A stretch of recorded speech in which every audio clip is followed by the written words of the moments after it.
Welcome to the Hasn't Been 3 Days podcast. Your host, Justin and BJ. We talk about 3-day-old news, sports, and whatever else we want to talk about. You, the MVP listener, listen in. You laugh, you hate on our takes. But if you're going to hate on our takes, please wait and share those with us after it's been 3 days. So, Justin, it's another week. We're glad we're here. We're not influencers by any means. We don't have the following for that. But we are impressionists, and you have shown me through our show notes and through our now we are on Instagram as a show. That is awesome. Thank you, Justin, for that. You can find us on Instagram. Hasn't Been 3 Days podcast. You can find us on Linktree, X, all of them. So it's great. So thank you, Justin, for all that work. We have had 1,479 impressions over the last 30 days.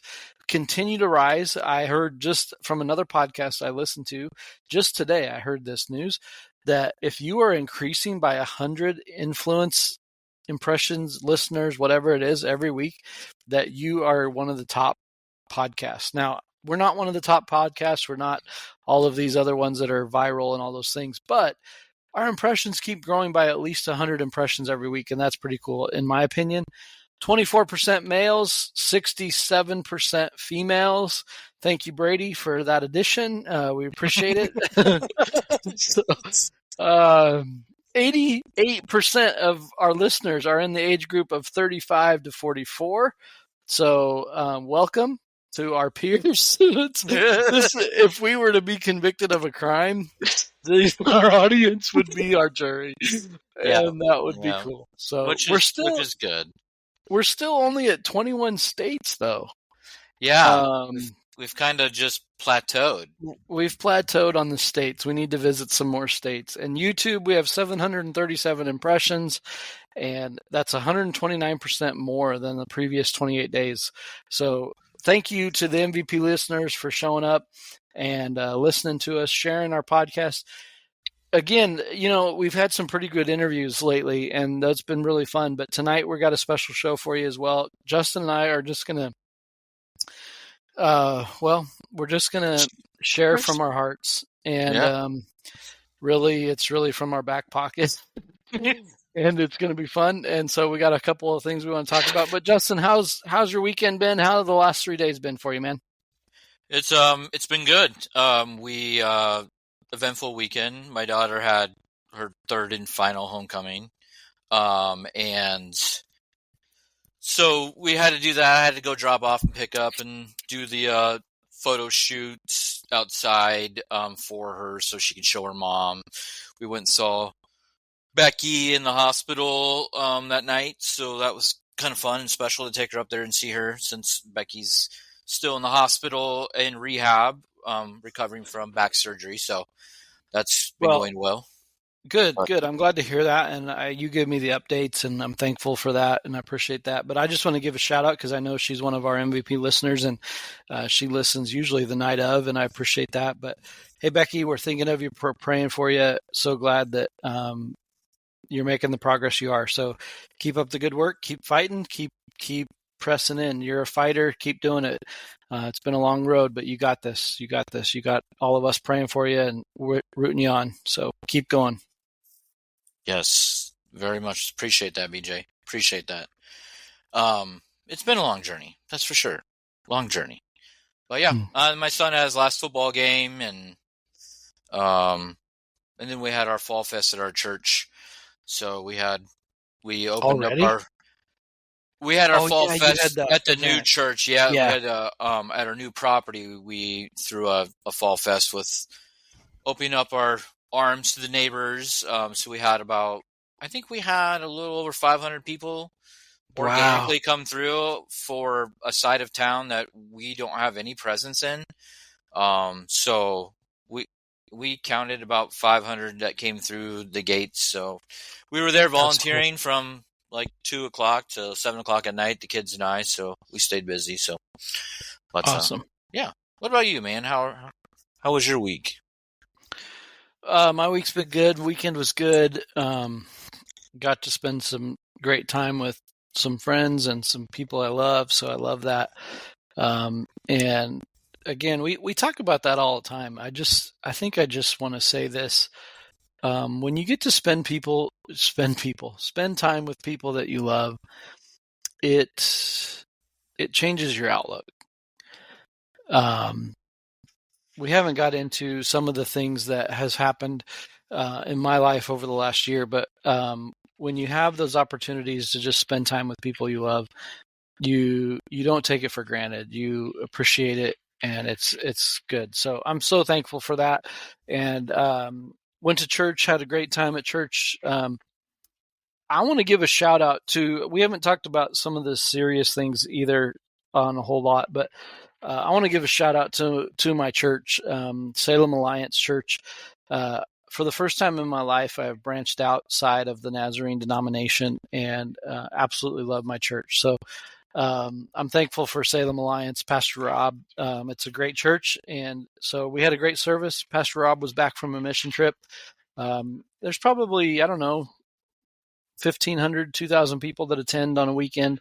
And we just really have a great time. And it doesn't feel that big when you're there, but Pastor Rob's a great teacher, great preacher of the word. And he got back from a mission trip. And so really enjoyed church and just had a good, relaxing weekend. So, yeah, it was good.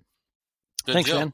Yeah, no problem, man. I know that's been a journey for you, transitioning from being in the Nazarene as an employer and attending, and now finding a new church home. So, but, well, this week, man, newsworthy items that I came across this article about a Kentucky man who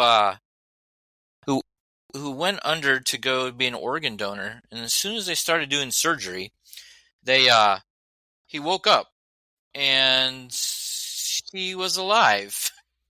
he said he had this gut instinct that 3 years ago that something wasn't what they were being told, and he had this experience, this cardiac arrest, and he was deemed code blue, and then he was a donor, and they were gonna start harvesting his organs. Yeah. And then all of a sudden he just woke up. It frightened everybody. Yeah. I mean, that would be scary. So I've been in the operating room once in my life, as far as being able to be observant. I've been operated on a couple different times, but I was in the operating room when my daughter was born, and it was a surgical procedure. My ex-wife at the time, she had a C-section, and so I got to be in there and watch it all happen. So, which was really interesting. But here's the thing: when you put that knife, that scalpel, and you start cutting, and then all of a sudden a dead body wakes up, that's probably going to be a little bit freaky. Yeah.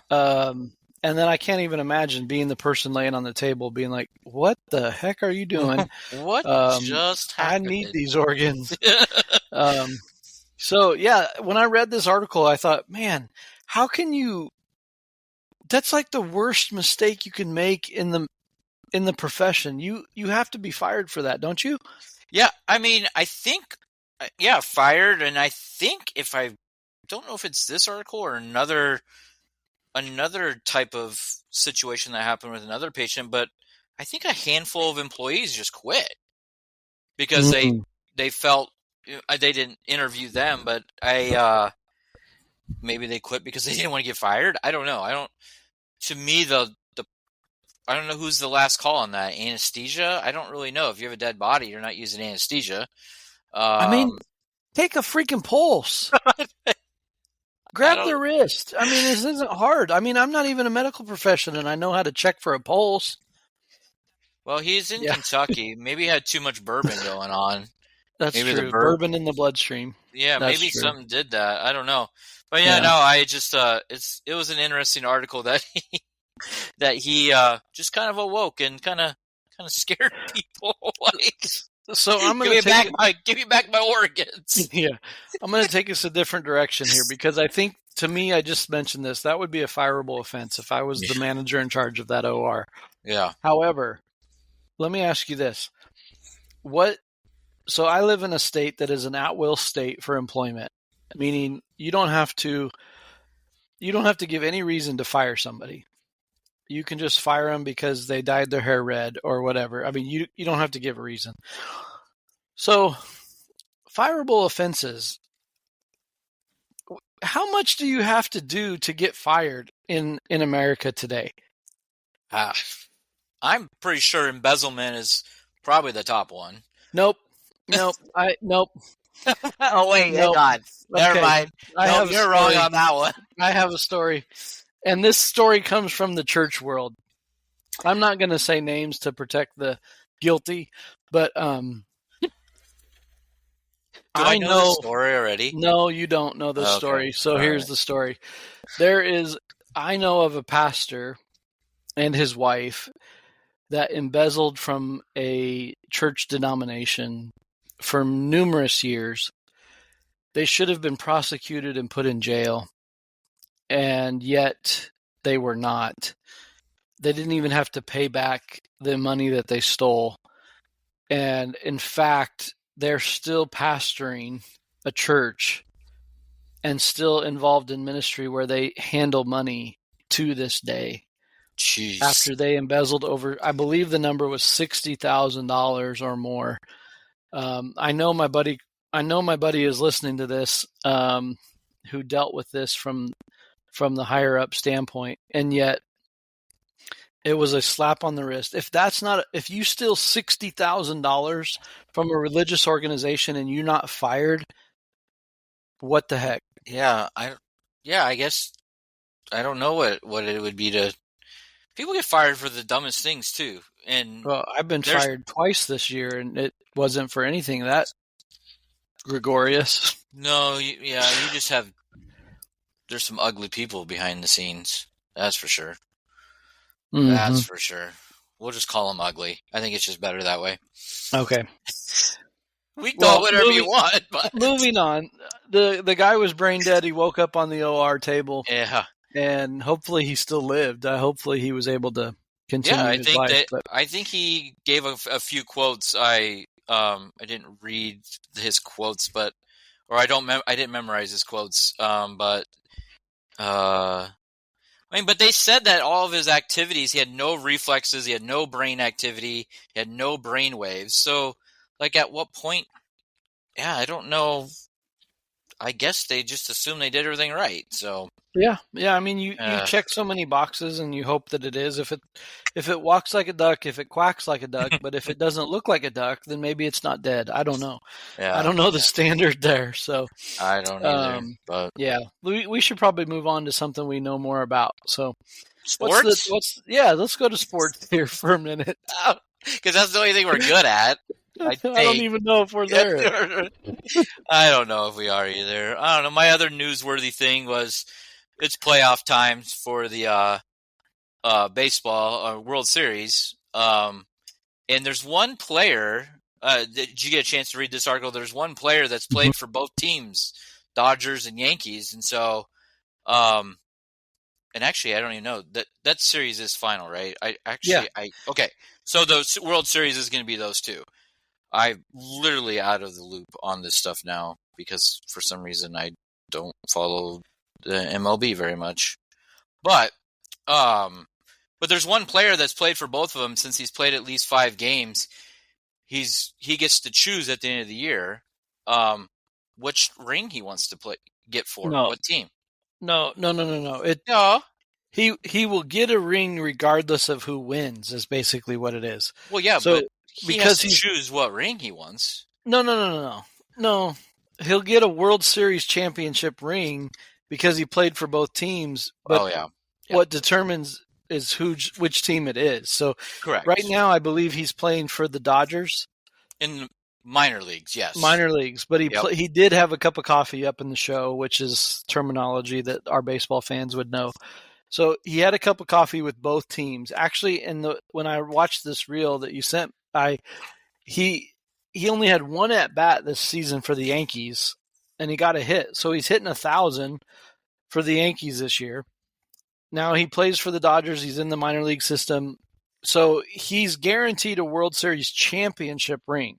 That's right. That's what it is. Sorry. And what determines it is what logo is on his ring, whether it'll be a Yankee logo or a Dodger logo. But I want to say this too. So yeah, I mean, he's guaranteed a ring. That's pretty cool. I mean, those rings are usually valued anywhere from $50,000 to $200,000. So for a minor league player to get one of these rings, that's a pretty big deal. So good for him. And you can usually find them in a pawn shop in Vegas. You can, yeah. And usually, especially if O.J. Simpson, he's dead. Rest in peace, O.J. Simpson. If he's pawning his Heisman Trophy or anything like that, who knows what's going to happen. So, but the team I follow is the Royals, and the Royals did make the playoffs this year, which was a huge, huge thing. But one of their players said, because there was complaints that both number one ranked teams in the AL and the NL made the World Series. And there's complaints that the MLB is rigged. Did you see this? I don't know if you saw this. No, I don't think I saw this. And so this was, I think it was on ESPN, if I'm not mistaken. And I can't remember the Royals. I can't pronounce his name. I remember who it was, but he made a comment that just said, you know what, this is why we can't make anybody happy, is because now we're complaining that the two best teams in baseball preseason are in the World Series, and people are saying it's rigged because these two teams got to the World Series. But last year we had a number 5 and a number 6 seed teams get to the World Series, and people complained about that. So it just goes to show you that in sports, it doesn't matter who's winning. Not everybody's going to be happy, which makes sense because we're fans of certain teams. But to me, isn't the goal of the playoffs of any sport to have the two best teams fighting it out for the title? Yeah, I mean, I would agree. And like you said last year, I think people were upset the top teams didn't make it for viewership points. And so media flipped it, saying, well, this shouldn't be the way it is because we need to have a big dog up there so it drives major markets, right? So, you mean now this year it's the perfect thing. You got New York and you have LA. Yeah. And so media is going to win on that one. And, I mean, just like what we hear, we're only subject to what we see and what we read on media from social media, on Twitter and stuff about who we follow about that stuff. I don't think you ever win. I don't think anybody ever wins. I think it's just a losing cause, and they don't like small markets team making it because there's no big names on it, right? You don't have enough players that you're paying $60 million and deferring it until they're 96 years old. Well, and that's true, and I agree with everything you just said, and it doesn't make sense. I mean, I've always been a fan of small market teams, so to me, it doesn't matter. But then, as a fan of the sport, I mean, baseball was my natural sport that that's the only regret I have in life. I've learned not to have regrets, but you learned lessons, right? But the only regret I have is that I did not continue my baseball career because I think I could have played quite a bit. Yeah.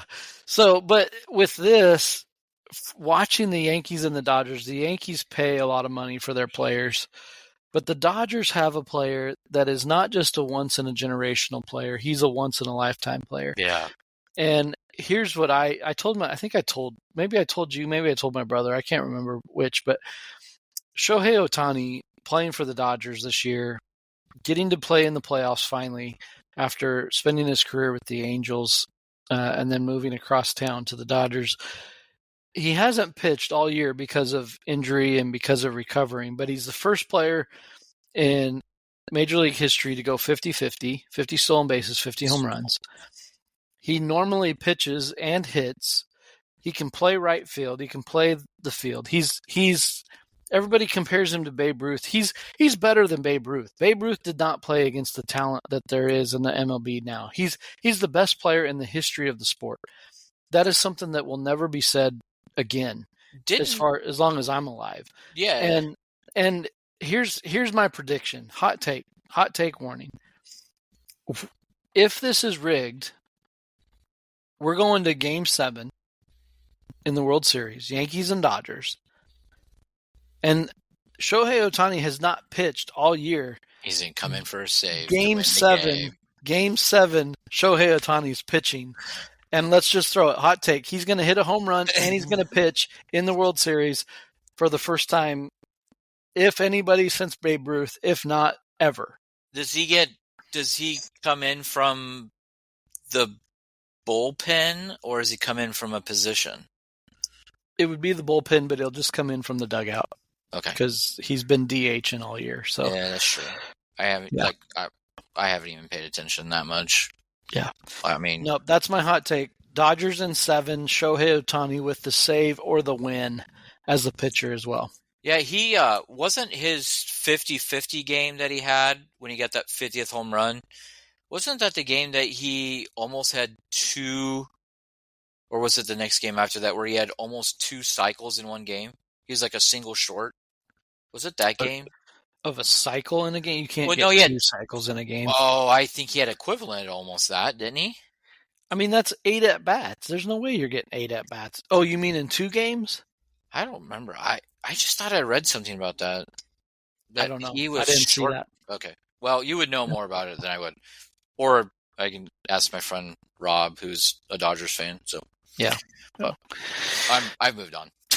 Yeah, so I mean, Dodgers in 7 with a save and a home run. Yeah. Go Dodgers! Just because Shohei Ohtani's there and it'll work. So that's good. Well, that and it takes the news off of, keeps LA in the spotlight in a positive way and not have to deal with Diddy. So we're probably good. There you go. There you go. Probably the only positive thing out of that. Well, I have a question for you, Justin. What did you have for dinner tonight? What did I have for dinner? I had cheddar cheese infused burgers. Oh, that's right. Yeah. At the last minute, I made in my air fryer because I made pancakes and bacon for my kids for dinner. So I had that. Usually Tuesdays we have tacos. Last night I had pasta. I had some 5-cheese tortellinis that I made.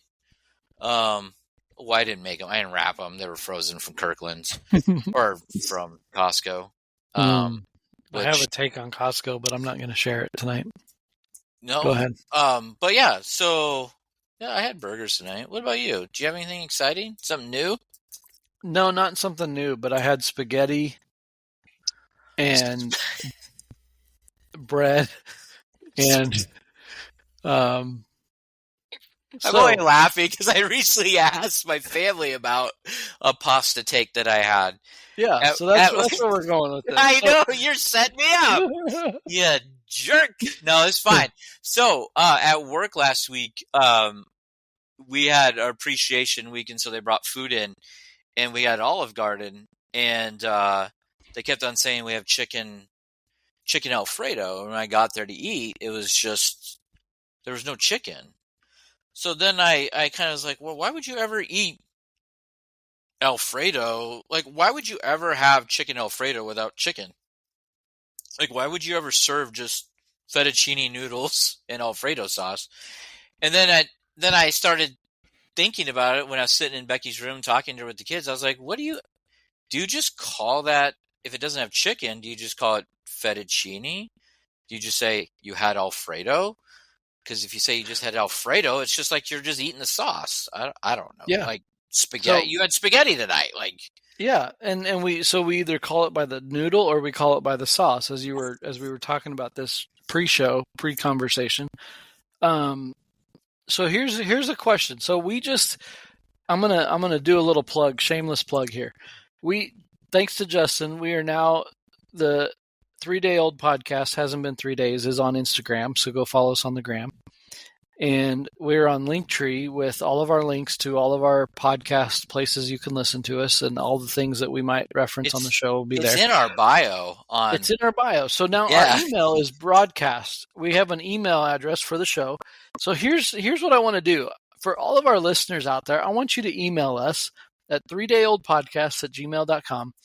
Email us whether or not you reference your pasta dinner by the noodle or by the sauce or both.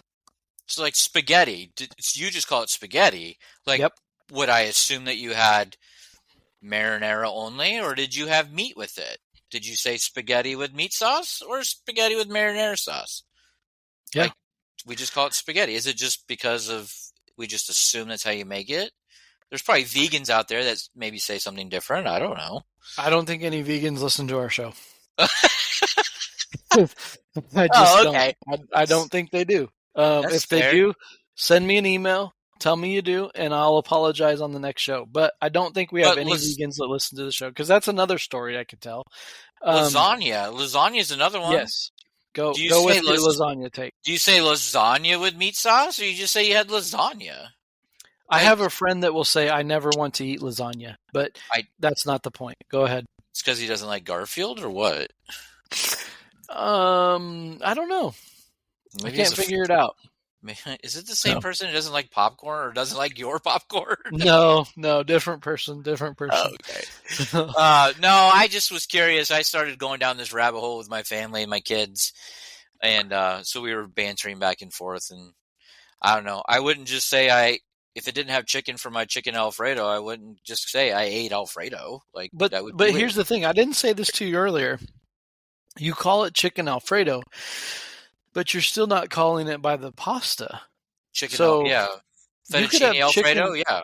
You could have chicken Alfredo by itself, or you can have it with penne pasta over rice or a hamburger. You could do anything with it. Alfredo sauce is nasty, so I wouldn't eat it anyway. But it's fettuccine Alfredo with chicken. I know, but right. People don't say it that way though. But you called it chicken Alfredo. And so without the chicken, then that's what prompted this question. So to our listeners, to our MVP listeners, here's the poll question of the day. Is Justin weird? Got it. That's question number one. Question number 1A is, do you call your pasta dinners by the noodle or the sauce and the protein, or both, or all three? What is the answer? What is the correct way to reference your pasta dinner? This is important information for Hasn't Been 3 Days. We're not going to be able to sleep for weeks. In court, according to our last guest, Brady, it hasn't been 3 days. The leftover dilemma goes in the trash can. You're going to put it in the refrigerator for 3 days and throw it away anyway. Yeah. So it doesn't really matter. Yeah, doesn't really matter. He just enjoys his wife's cooking so much he eats it all that fast. Yeah. Does anything we say on this podcast really matter? So who knows? Some would probably say no, but I'm all right with it. It is what it is. Well, one of the things we've done, we do not have a guest for you tonight, so we apologize. We do have some feelers out to some great business owners we want to bring on that would be a great addition. We want to talk some NIL possible situations, as also with some business creation and startups, which would be really cool as well. But with that being said, a couple of the last interviews we had were for some people that you asked some really good questions of, Justin, and I'm thankful for that. But one of the things that I don't think we've talked about on the show is kind of interviewing each other. So we're going to take a few minutes and just kind of do that with one another. So Justin, I want to ask you, Justin, what is your last name, and what do you do for a living?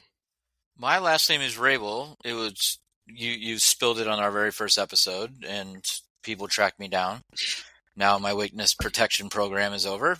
But what I do for a living, I work for a local hospital called Bryan Health, and I work in patient financial services, do some financial counseling with patients, and dabble in a little bit of management accounting stuff on a very small surface, but kind of a jack of all trade at Bryan. Have my hands in a lot of different things, but nice. But been there about 9 years and enjoying it.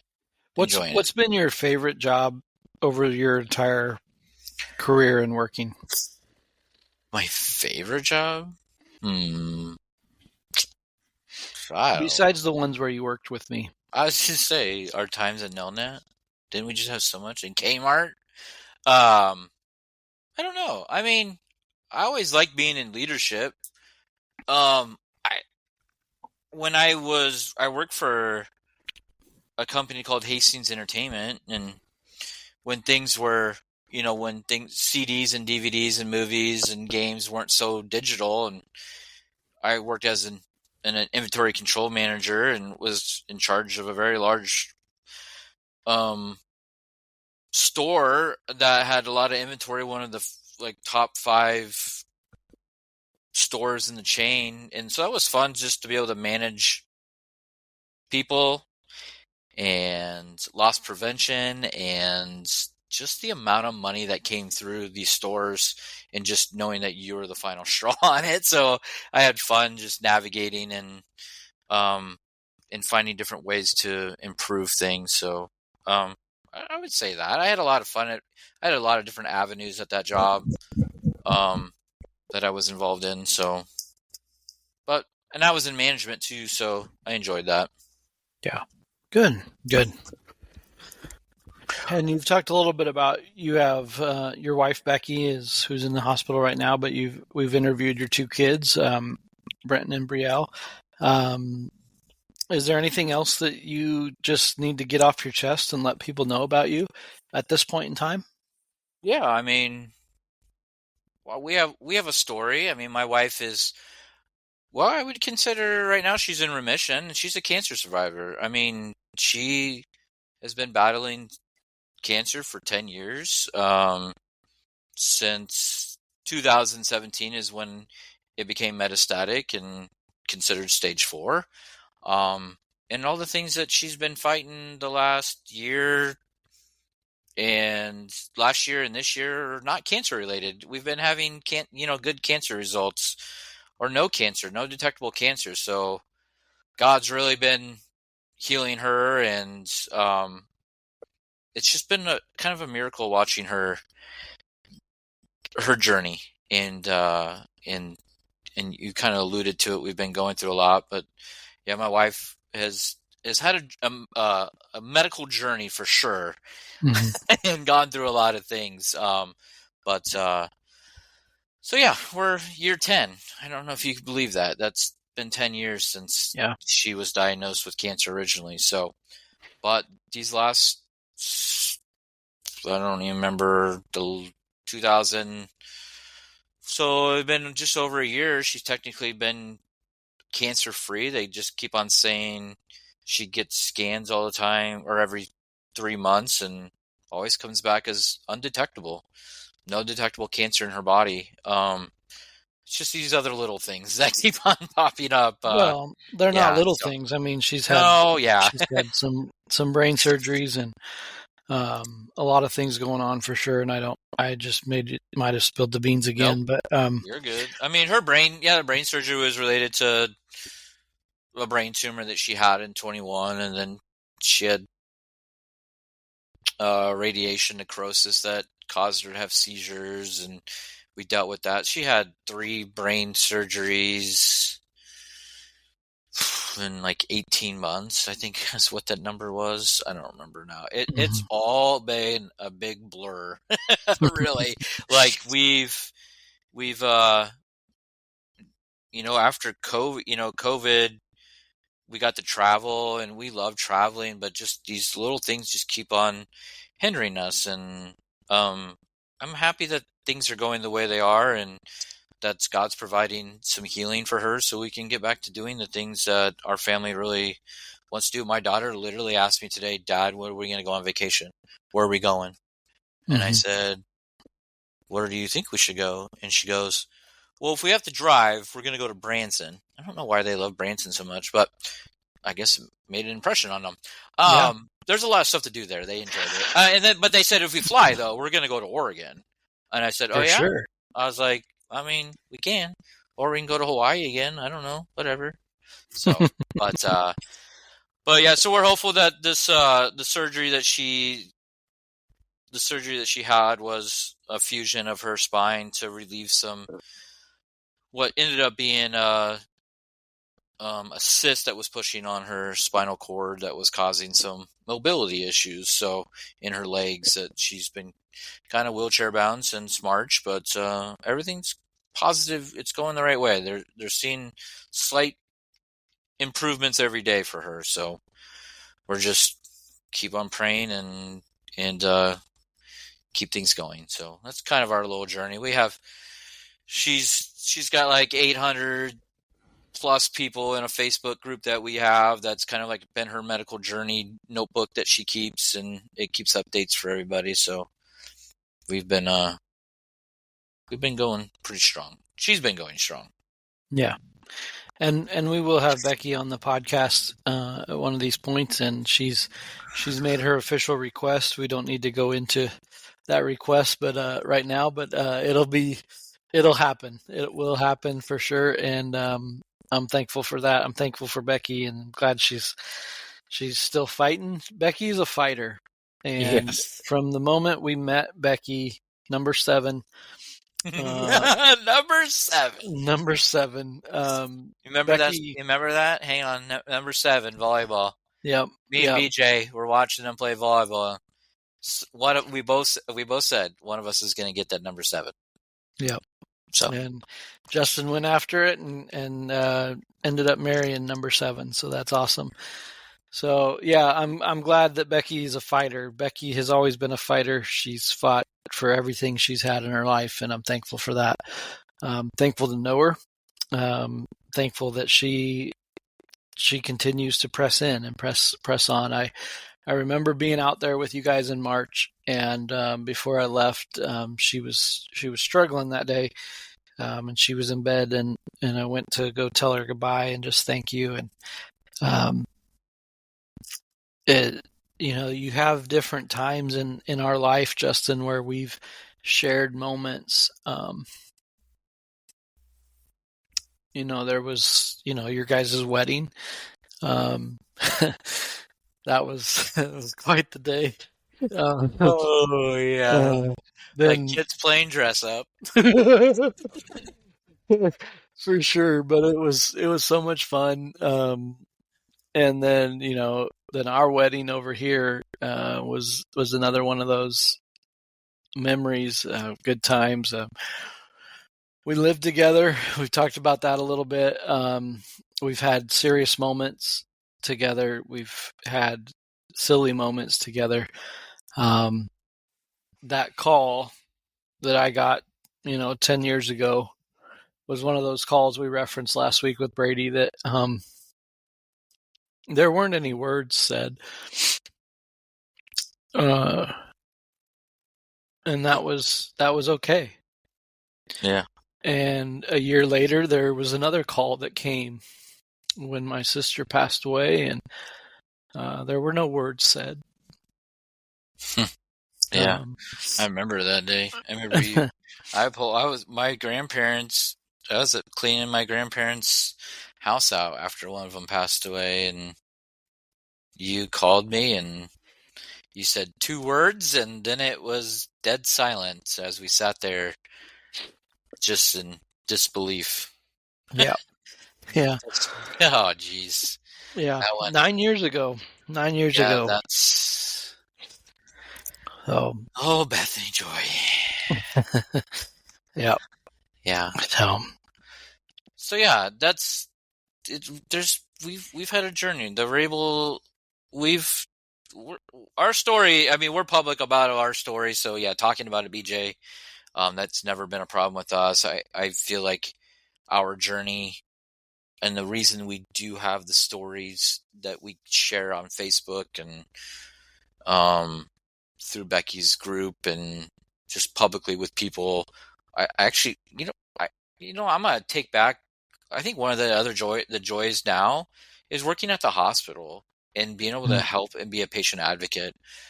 Healthcare was never something I wanted to be in and didn't really want to be at a hospital, but I have this sense of being able to provide stories of what I've gone through to help people realize that what they're dealing with too can have a different outcome.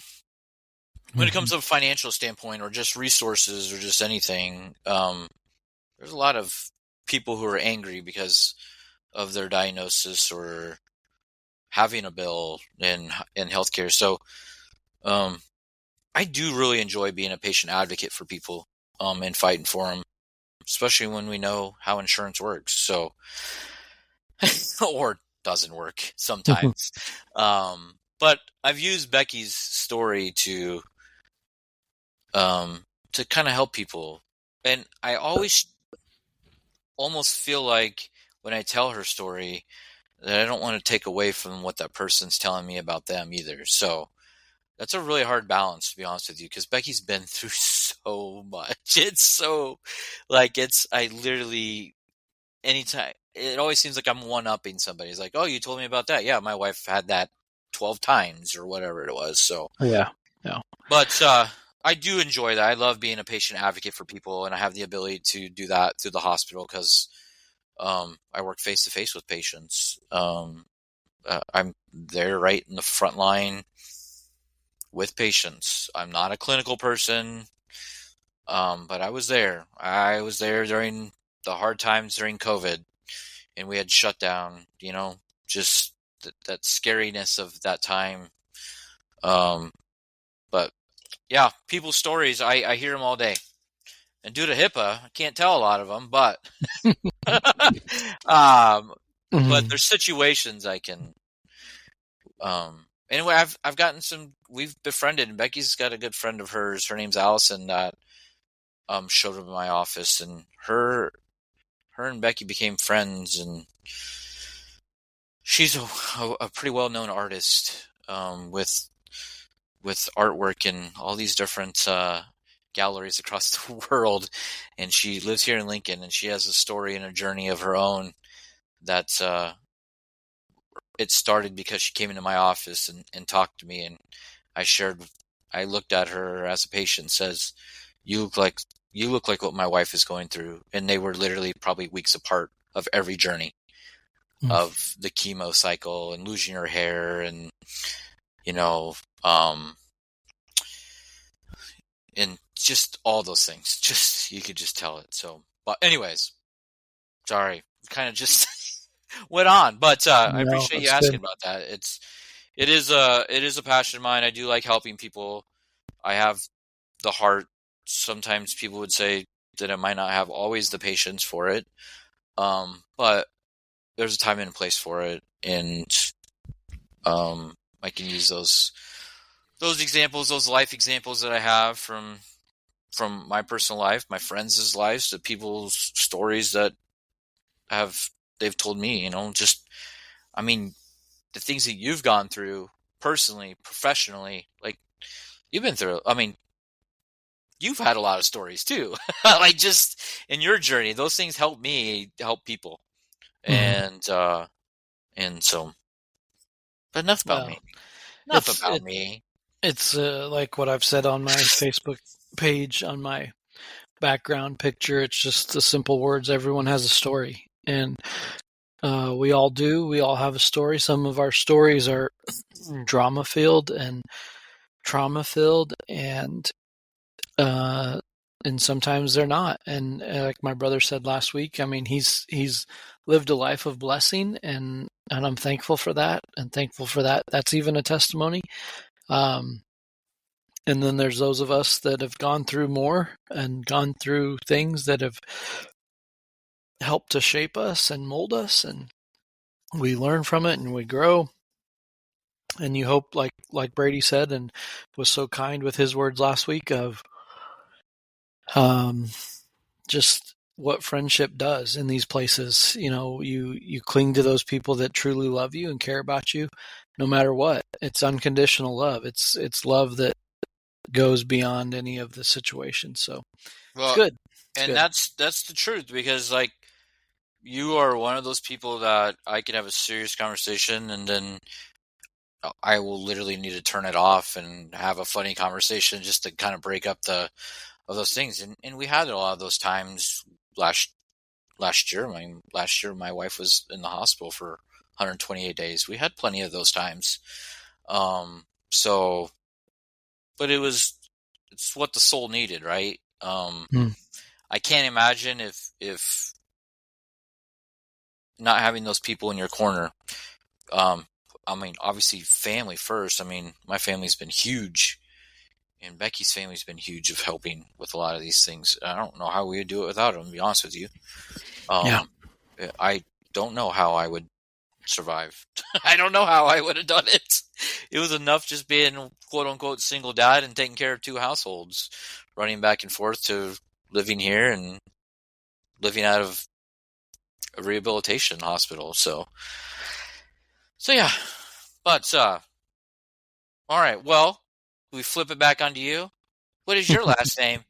Have you ever told your last name on this podcast? I think I have by default, not mine, but my brother's, but we share the same. Yeah. We share the same last name. My name is Thelander. I've lived quite the life, a blessed life, and I'm thankful for it. We've had my parents on the show. We've had a couple of my kids on the show. And we've talked a little bit about our journey with fostering and adoption. And I've had 7 kids in my care in our family through adoption and fostering and through biological. And that's been a journey. I've been in ministry full-time through the church for most of my life as a pastor's kid and then as a pastor myself. Educated in church ministry, served in church ministry for almost 13 years, full-time, various churches, various roles. And over the last year, again, I didn't share a lot of this. It was more than 3 days that I didn't share with Justin because even though we were talking every day, you were going through it. And I remember the day that I called you and told you that, hey, I'm separated from my wife and looking at divorce, and my career is changing. And shit hit the fan. Yeah. And you said to me at one point, why didn't you tell me? And I just told you because you're going through your own stuff. And then one day I called you and I said, I need to tell you what's going on. And you didn't say anything. You didn't interrupt. You listened to me for over an hour as I shared all the details of what was going on in my life. And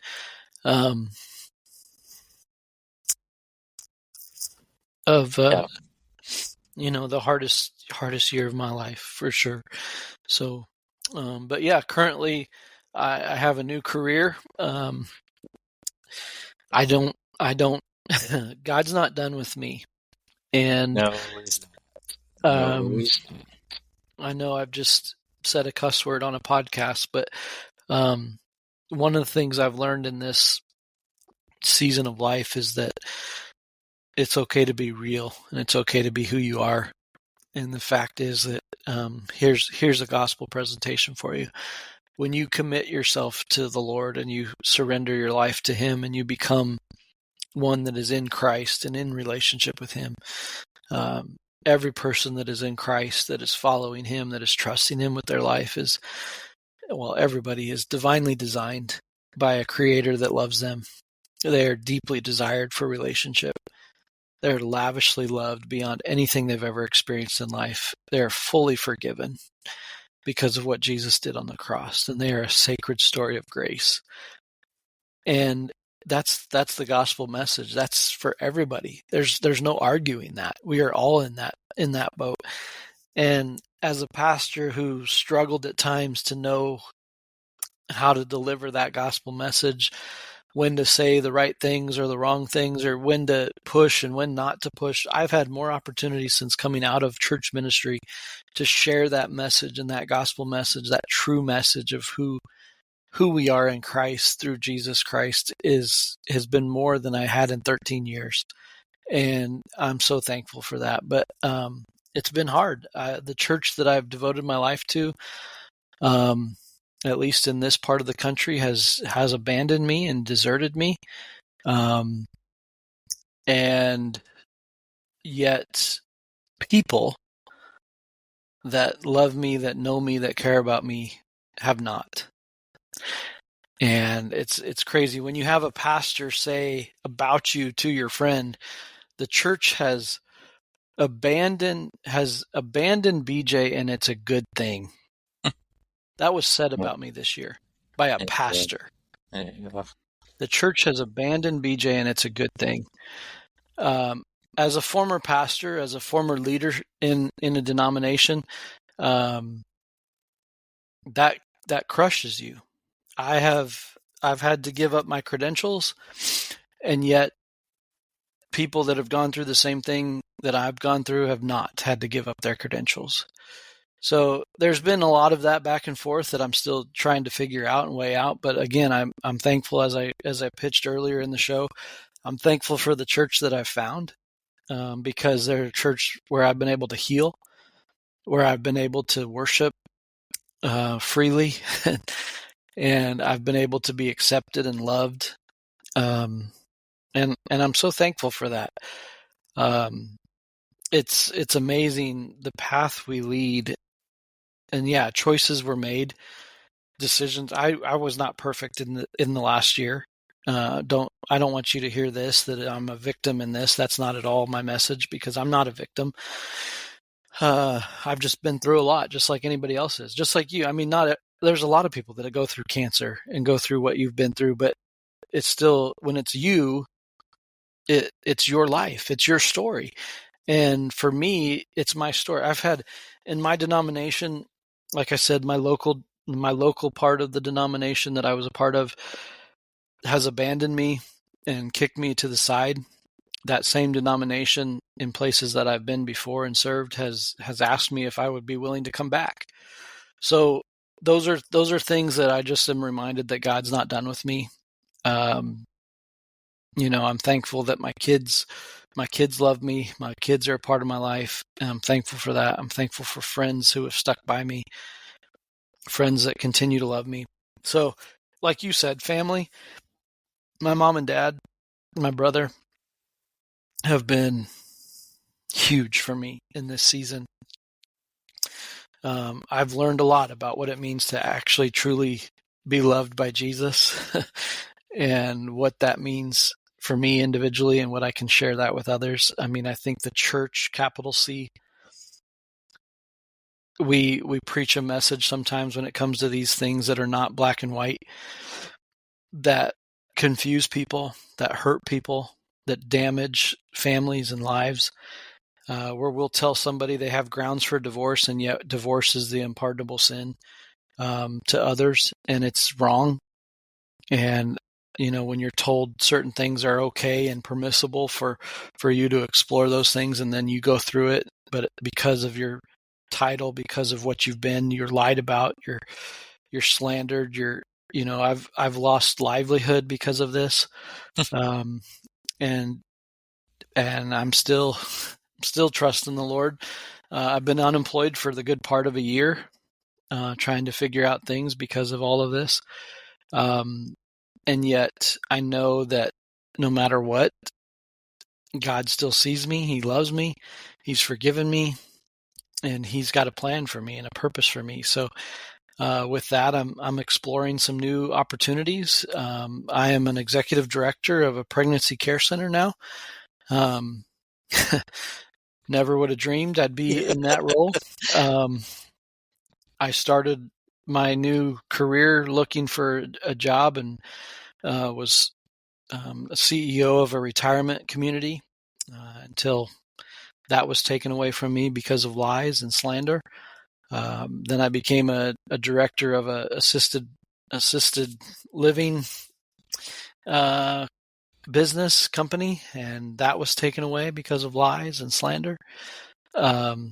And now I found a place where, believe it or not, I have more connections with my old denomination through this job. And the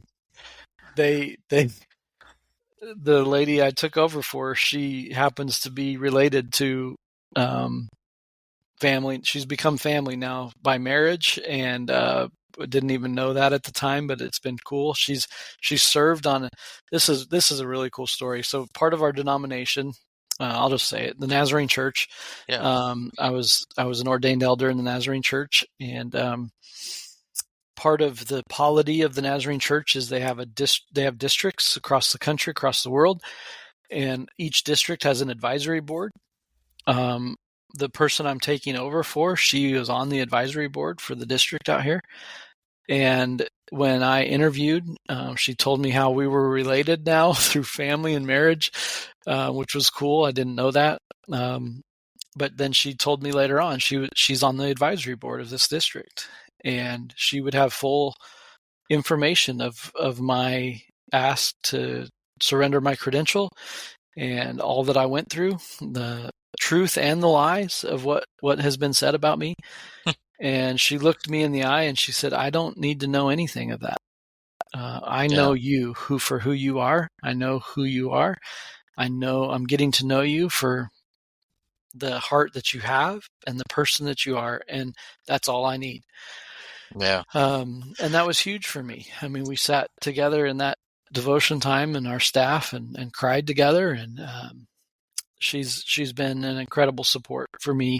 And as she finishes out her last couple days at the office, I'm thankful that I get to follow in her footsteps. She's been the example of what it means to truly love like Jesus would when you're in a place of divorce, of career change, of ministry change. And she's just been great. So I know she doesn't listen, but a shout out to Linda for her incredible grace and her incredible love for me over these last few months. So I'm thankful for that. Yeah, she gave you that. She gave you the opportunity to tell your story, not just let somebody, don't ever give the opportunity or ever come to you and say, "Hey, let's talk through this," versus just doing what they thought would be beneficial in their eyes. Yeah. I called it ugly earlier. It is ugly. It's just easier to say ugly. All those things that happen, all those people, just ugly. Yeah. But it has been, and unfortunately, people disappoint us. I said this even when I was in the pastorate. If you were coming to one of my churches, I would tell you from the pulpit, I'm going to disappoint you. I'm going to do something. I'm going to make a decision. I might say something that's going to disappoint you. But if your only hope is in me as a person and as your pastor, you will be disappointed and you'll be discouraged. And that's why we can't put our hope in people, in churches. We have to put our hope in Jesus Christ. And when we put our hope in Jesus Christ, it will change our perspective. Matthew 6:33 says, "Seek first his kingdom and his righteousness, and then all these things will be added to you." If you're seeking out a church because you want a perfect church or a perfect pastor or the perfect sermon or the perfect worship set, you're never going to go to church. It's just not. It's not possible. It doesn't matter if you're Elevation or Hillsong or Bethel or Church of the Nazarene, wherever you might live. It doesn't matter. The church is full. We said this in our membership classes all the time. The church is full of imperfect people, so you're welcome here. Yep. So, yeah. 100%. That's the way it should be. And when people lose that focus and they become inward focused, right, is when things start going sideways fast. Sure. And you lose what it is to be a church. Yeah. And you lose that fast. And it gets noticeable pretty fast. So yeah.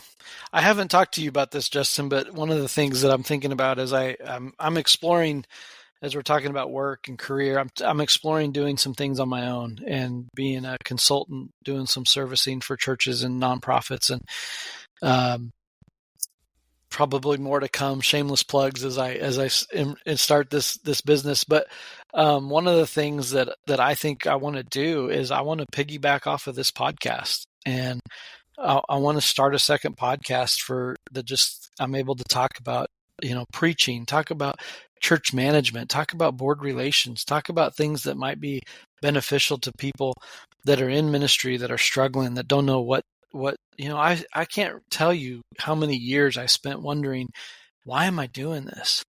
And I know there's men and women out there that are still struggling with that. And I just feel like, maybe I got some experience that can help somebody else. Well, and I think that there's a lot of pastors who they take on so much of other people's problems mm-hmm. from just being a counselor, right? Yeah. They literally listen to people's, celebrations, their issues that they're going through, and then you wonder why.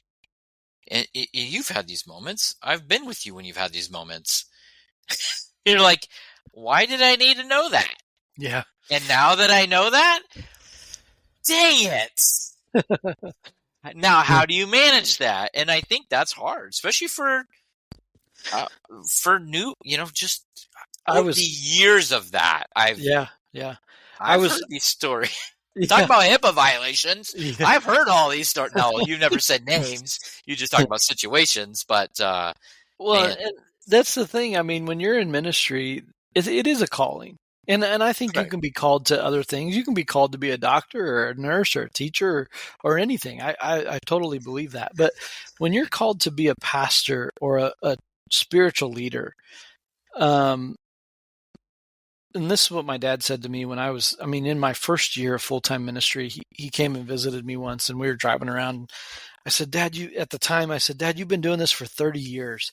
How do you keep going? He looked at me without hesitation, and what he said to me was, BJ, I would not wish the ministry on my worst enemy, because of what you just said.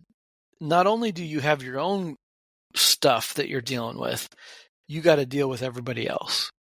And I remember vividly sitting across the desk from one of my parishioners at one of the churches I pastored, and he came in to me mad at me for how I was. He just felt I wasn't giving him the attention he needed, and I wasn't saying the right things and doing the right things, and he felt he could do it better and all of these things. And I looked at him and I said, buddy, I got 300 of you in my church that think they can do it better than me. But yet you're sitting here because I care about you and I love you. And you're coming to talk to me about it because I'll carry your burdens with you. Yeah. And the thing is, you carry all of those people's burdens with you, and yet you've got your own. My marriage has been crumbling for 4, I can't even talk now, for 6-7 years before we ended up divorced. And people had no clue. And I'm a pastor of a church. So you carry all of this, and then you're still trying to put pieces together in your own life. I never dreamed I'd be divorced. I had aspirations in the church, probably pridefully, that I'll never see as far as the human eye is concerned. But that's okay.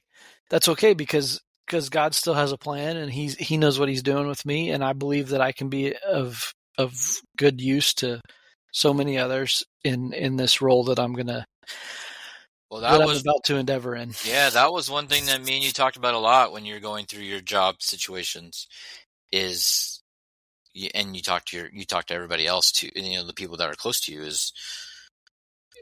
you're frustrated. And I know I said, and you probably got tired of it. I was just like, God's got a plan for you, man. Just, it sucks. It's beyond sucks. Mm-hmm. But you stay true to yourself. You stay true in the Word, in your studies, and keeping up with that. And just because the church failed you, God hasn't failed you. Well, and yeah, you're right. But let me just be clear and clarify. It wasn't the church, capital C, general. No. It was the local church here. Correct. For sure. 100%. Yep. And that's okay. That they've got to answer for that. I don't have to answer for that anymore. So yeah. But I appreciate you asking. We've been through things. Again, you and I both are open books. So as people want to, if they want to know more, those that are listening, and I know some of you are out there listening that have been a part of Justin or I's life for all of these 30 years, whether it's through friendship in different churches and different things, or whether it's, different things that have crossed paths. So I know I'm going to speak for Justin on this too. If you want to reach out to us, you know where to find us. LinkedIn is the best place, probably. Not LinkedIn.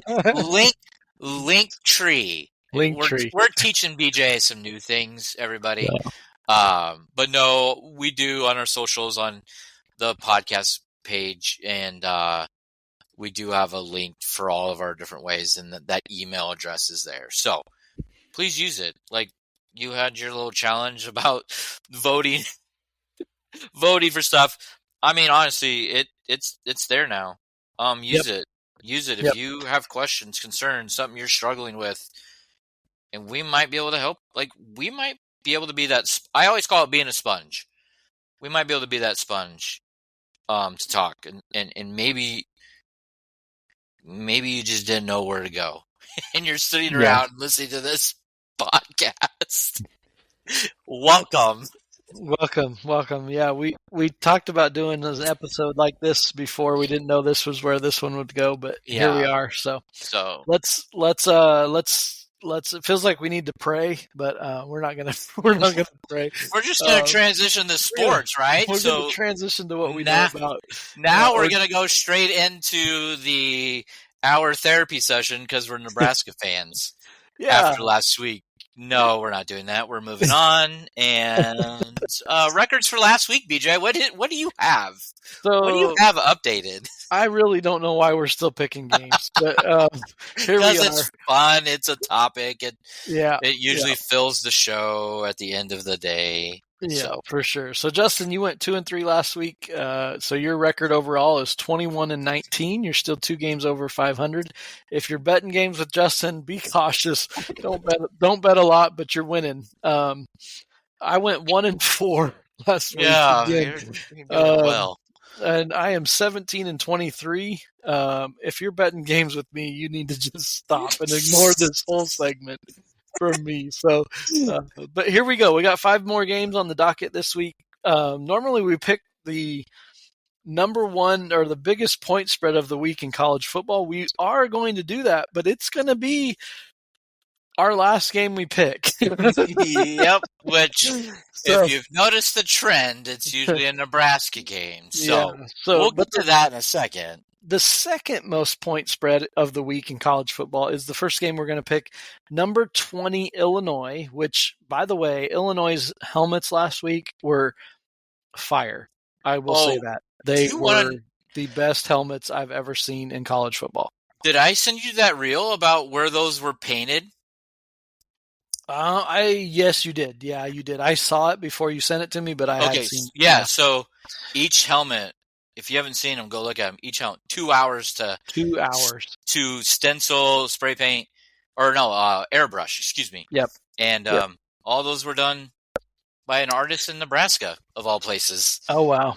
Yeah. So here it is. Number 20 Illinois at number 1 for the first time since 2012.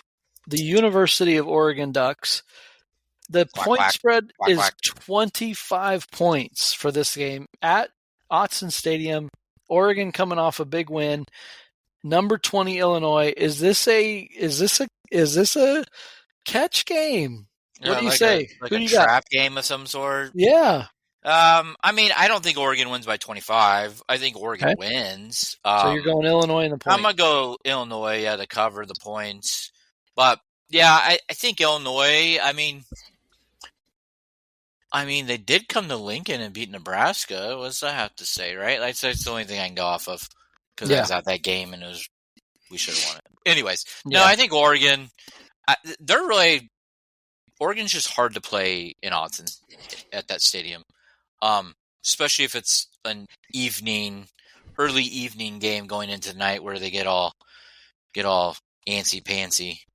Or get their drinks in them.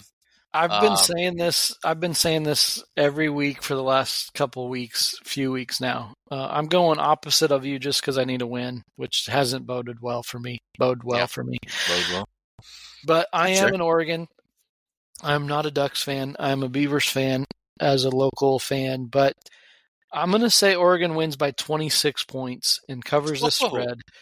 And Illinois wins by 26? No, Oregon wins by 26. Oh, 26. They covered the spread. Okay. They cover the spread. And reverse cover.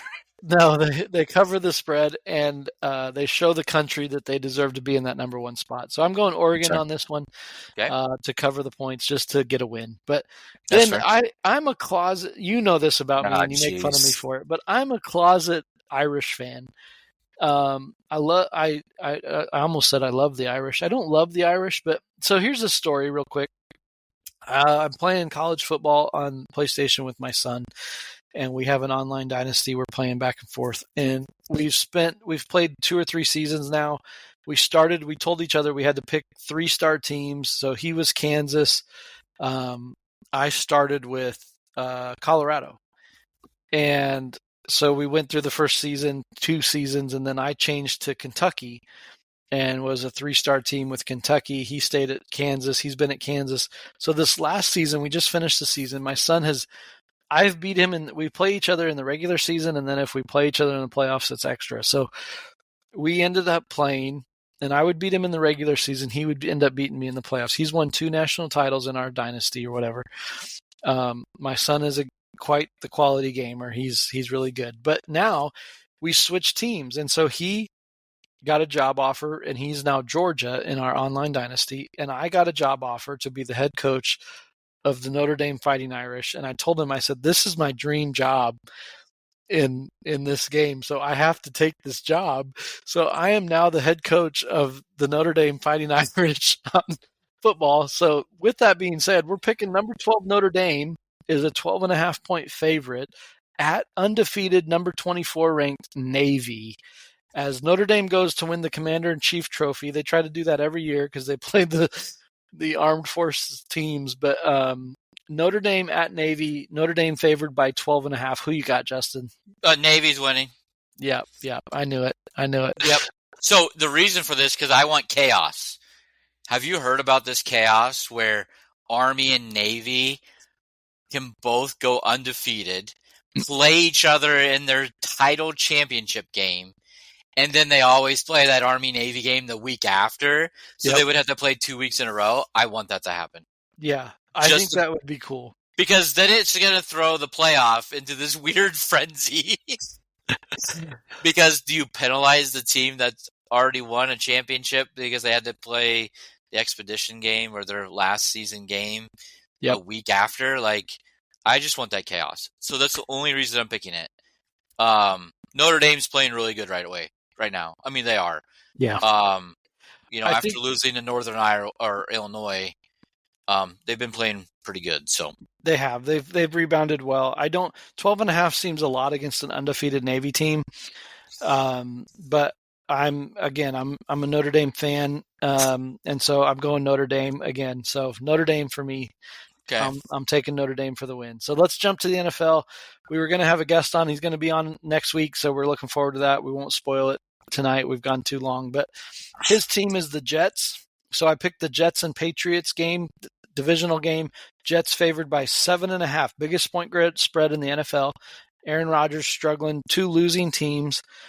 Jets at the Patriots. I'll go first here on this one. I'm going to take the Jets just because it's the Jets. I'm thinking they're going to win by 10. What? No. Jets got to go. They've got to go to the Patriots. Like, that's not. No, I'll probably go with you on this one. Jets. You're going Jets? Okay. Yeah, I think Aaron and Devontae Adams are going to have to figure it out. They got a nice receiving core. I like their receiving core right now. Yeah. If you look at Garrett Wilson, Adams, Lazard, like, they got some guys. They just need Aaron to be able to stay upright and throw the ball a little better. Yeah. Well, the next game I picked was one that's close to where I'm at. Bills -3, favored by 3 points on the road in Seattle against the Seahawks. Bills at the Seahawks. I'll let you go first because I got something I want to say on this game. So. It is an afternoon game because I knew you'd ask that. Yep. It is cross the country. Bills coming to Seattle, but it is afternoon game. Bills come to Seattle, afternoon game, so they lose. Yeah, I mean, I think I'm going to go Seahawks. Okay. Yeah, Seahawks. Okay. I'm going with the Pawn Chickens. Pawn Chickens.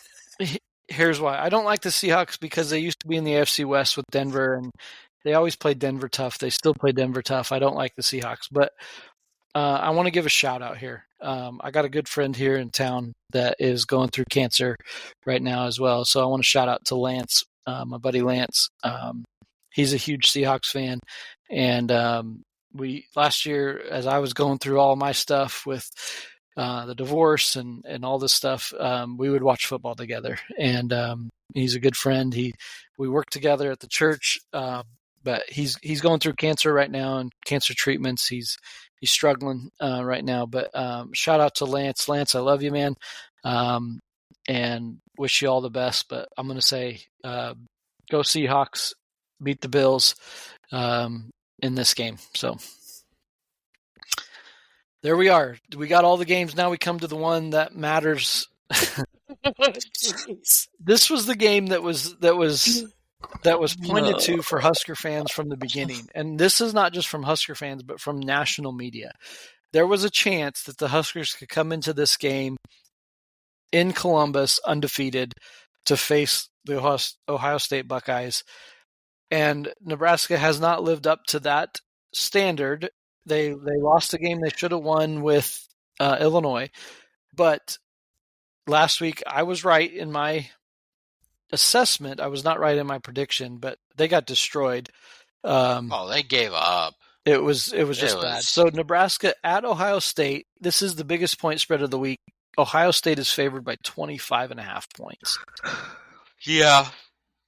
So pulpit pick of the week. Nebraska by 10 on the road.